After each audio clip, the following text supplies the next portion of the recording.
Dimple. May dimple ako isa lang. Wala. Wala akong magawa sa buhay. Wala akong magawa dito sa bahay. Naiinis ako kasi mag-isa lang ako dito ngayon. Naboboring ako. Kaya wala akong magawa ngayon. Kaya pasensya ka na kung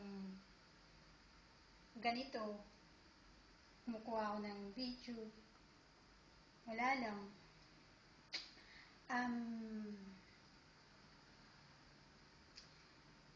Nandito ako ngayon sa Katipunan Avenue. Katipunan Avenue, Quezon City. Bali, umuulan sa labas. Gusto nyo makita? Nandito ako ngayon sa Sunland Condominium. Kasi dito ako nakatira. Bali!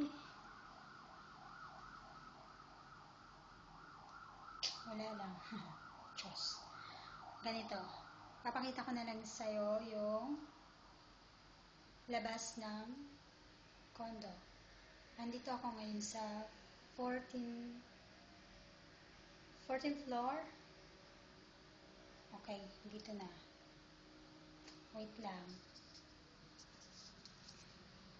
Bubuksan ko muna yung bintana, syempre. Okay. Shit. Maulan.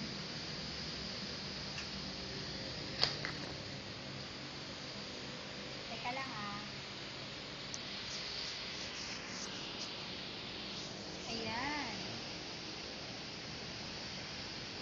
Ayan yung labas ng condo. Ayan, nataas. Sobrang taas. Yan, sa kabilang condo yan. Hindi ko alam kung anong pangalan ng condo na yan. Kasi sa kabila yan. Ay, step.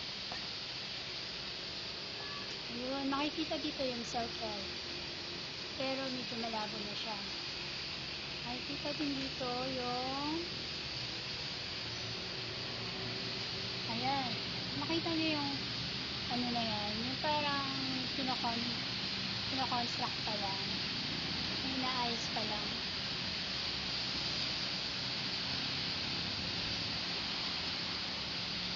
Yung ganyan. Alam niyo nung panahon ng Undoy. Ayan, maraming kotse na nabaon dyan. Kasi malalim yan. Nagbuka yan before. Ayan o. Katipunan natin. Ayan.